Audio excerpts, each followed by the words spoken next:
Okay, Assalamualaikum, selamat malam semua. Apa ni, hari ni video lewat sikit. Tapi ada yang menarik lah. Tadi aku ada baca di TikTok. Dah keluar tentang seorang pengawal keselamatan dan seorang rider bergaduh, tetapi dibedal pula oleh seorang mungkin atasan dia lah. Kes sudah disiasat ataupun sudah diadukan ke PDRM. Cuma macam biasalah, kita tak boleh nak memberi ulasan lebih-lebih sebab dalam siasatan. Tetapi apa ni, aku ada sentimental value lah tentang rider ataupun pemandu Grab ataupun apa-apa e-hailing, terutamanya yang bawa makanan atau menghantar barang yang masuk ke kawasan gated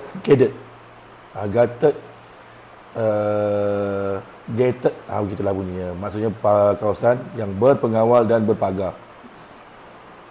Kawasan ni biasa elitis lah. Elitis taklah elitis sangat sebenarnya, tapi kawasan yang privacy something macam tu lah. Jadi tadi aku tengok dalam video, aku ada letak di TikTok aku, nanti aku upload di YouTube juga. Budak ni dilipat, kedengaran macam bunyi orang Sabah, tak tahulah kalau dia orang luar. Tapi apa pun kesalahan yang berlaku, perkara macam ini sebenarnya adalah sepatutnya dielakkan dan tak patut berlaku lah. Dia macam ni, aku ada pengalaman hantar barang masuk ke dalam kawasan yang berpagar dan berpengawal ni. Ada tempat yang aku pergi tu memang, macam nak cakap, very high end lah. Kawasan-kawasan yang rumahnya harga mungkin puluh juta macam tu lah. Dan nak masuk ke kawasan rumah yang berpagar dan berpengawal ni tak senang, susah. Tinggal IC lah, apa lah. Ada kawasan yang aku masuk tu, dia kena dapatkan dulu barcode daripada tuan rumah, dan baru kau boleh masuk. Inilah cabaran untuk orang-orang B40 macam kita ni, macam aku ni. Orang-orang susah, orang-orang miskin. Video-video aku nampak kelihatan macam banyak yang menghentam kerajaan, atau nampak macam aku tidak sehaluan dengan kerajaan. Tapi sebenarnya video aku yang aku buat, aku cuma berkongsi, dan aku akan improve setiap hari lah, insyaAllah. Sebenarnya bertujuan untuk memberi sedikit gambaran mengenai kehidupan semasa rakyat hari ini, yang mana orang-orang miskin macam kita ni yang berjuang setiap hari, pejuang ringgit kata orang-orang Indonesia, pejuang ringgit katanya. Jadi pejuang ringgit ni dah jadi satu tagline untuk orang-orang Indonesia. Tapi hari ini orang Malaysia juga sedang menggunakan sepenuhnya tagline ni, pejuang ringgit, kerana kita terpaksa berempas pulas untuk mendapatkan duit RM1, RM2 ni. Sorry guys, batuk. B40 macam kita ni berempas pulas. Antara pekerjaan yang lebih mudah untuk kita dapat ialah e-hailing lah. Sebab tak perlu nak interview apa semua, kau ada lesen, kau register, kau dapat, kau kayuh. Okey. Kau rajin kayuh, kau dapat banyak. Kau malas kayuh, kau tak dapat apa-apa. Tetapi dalam kayuh-mengkayuh ni terjadi macam tadi tu, yang aku sebut tadi lah, apabila sampai tempat berpagar, kita akan menghadapi masalah. Bila pemesan, orang yang order makanan atau barang, nak kita hantar sampai depan pintu rumah dia. Okey. Jadi ini adalah sebahagian dari cabaran. Kalau nak ikutkan, tak payah hantar sampai depan pintu, sebab korang yang buat masalah. Korang punya tempat berpagar, berapa semua, nak tulis nama apalah, macam-macam jadi. Dan perkara-perkara ni akan menjadikan punca kepada pergaduhan kecil. Kenapa? Sebab kita sebenarnya, macam aku hantar ikan.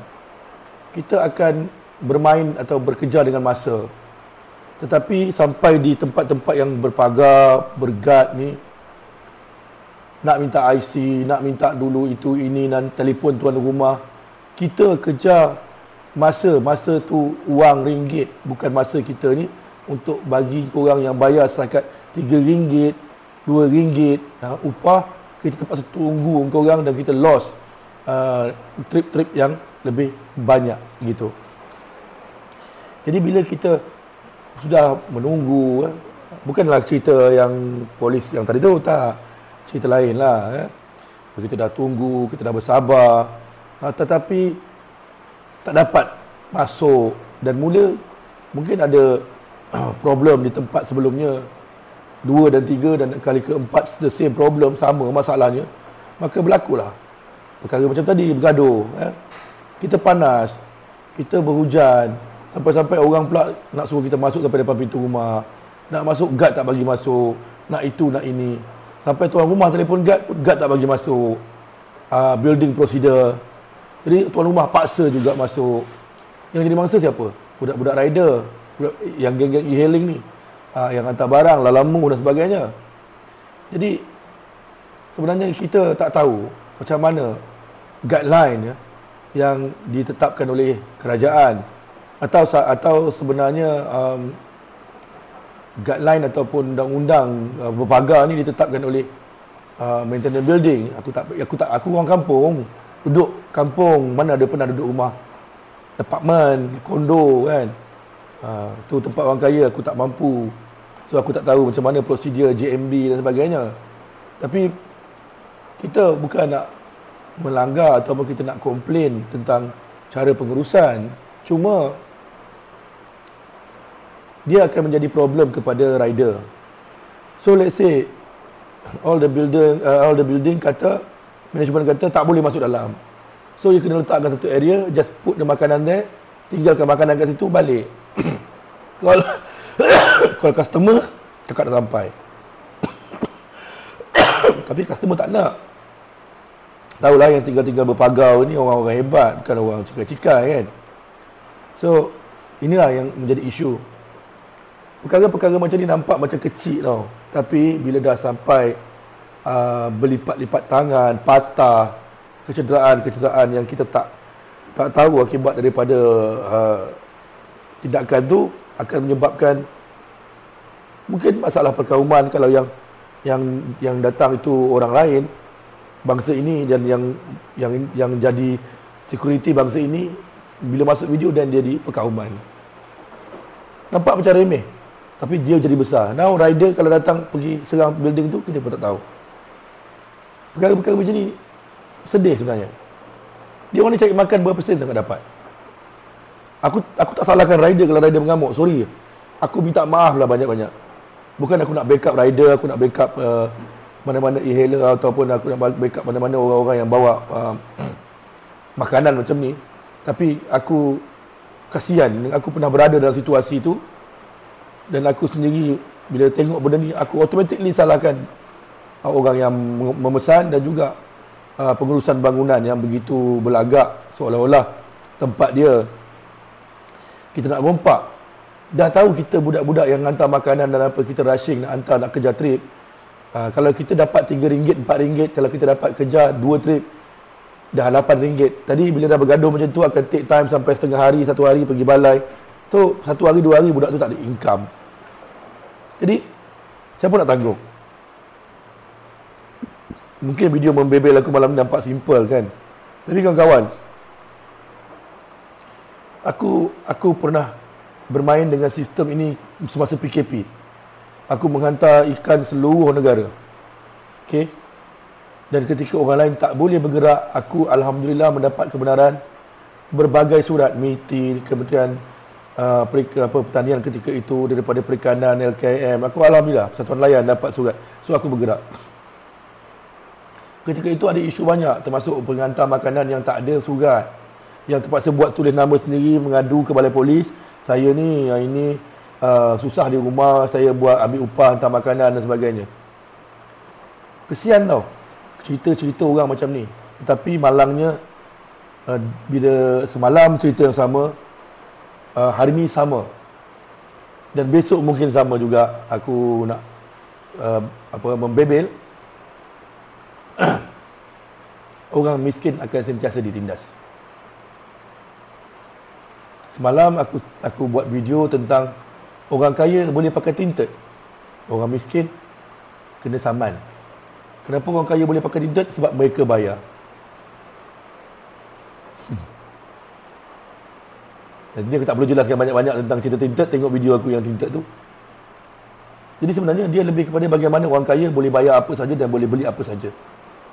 Kemudian bila barang yang dibeli orang kaya, bahagian yang dimiliki nak dimiliki oleh orang kaya ni dijual di mana-mana. Dan apabila orang kaya membeli, dia lepas.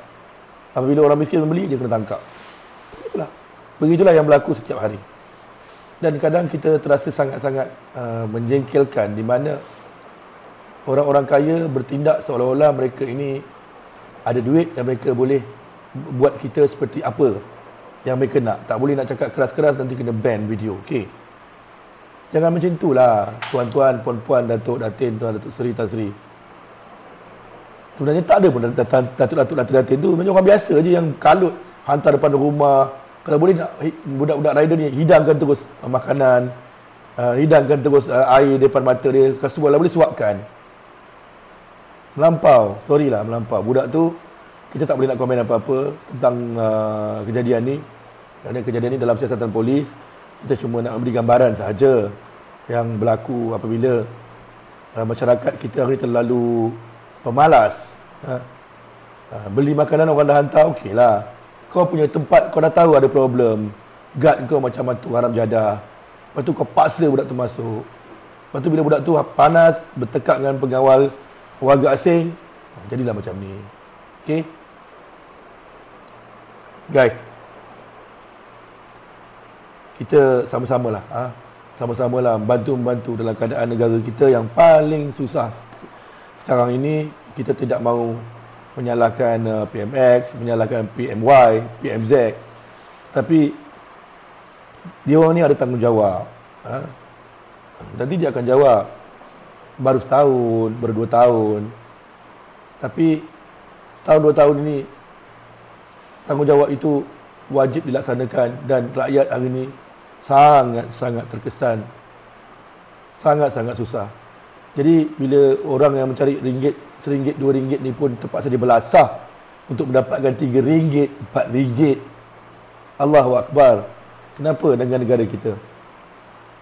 Sedih tak? Kita nampak hari ni apa yang berlaku di Palestin. Macam mana Gaza dibom hari-hari. Tapi dunia tidak memandang. Kerana apa? Kerana yang mengebom itu orang berpengaruh, orang kaya. Sama dengan apa yang berlaku di Malaysia. Bila orang kaya ada duit, berbuat apa yang mereka suka, mereka boleh bayar apa saja termasuk undang-undang. Kan? Mereka boleh atur siapa saja bersalah kerana mereka ada duit dan mereka boleh beli undang-undang. Aku bukan menuduh, tapi ini berlaku. Lihat saja kes aku macam mana. Kan? Nanti aku buat video kes aku panjang sikit. Kerana aku nak menegakkan keadilan untuk orang Melayu miskin, akhirnya aku dihambat masuk ke dalam mahkamah. Bertahun-tahun tu naik mahkamah. Jadi budak-budak e-hailing ni ataupun budak-budak rider ni kesian sebenarnya. Mereka orang rajin. Orang yang pernah digelar oleh pemimpin negara sebagai Melayu pemalas merupakan pemandu atau rider terbesar syarikat-syarikat e-hailing ni ataupun pembekal atau pengantar makanan ni. Dia tak kira Grab ke Panda ke apa. Totally brother, 90%, 99% almost Melayu. Mereka rajin, tapi mereka berhadapan dengan banyak kesulitan seperti yang berlaku dalam video itulah yang korang tengok, pengawal keselamatan pukul rider. Jadi kawan-kawan, aku sentiasa mendoakan yang terbaik untuk mana-mana orang sekalipun, tak kira apa agama bangsa.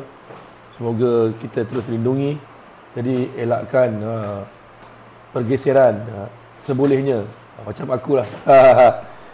Dan kita sama-sama berdoa agar kita dapat memberi nafkah kepada keluarga kita dan diri kita. Itu sahaja daripada aku untuk malam ini.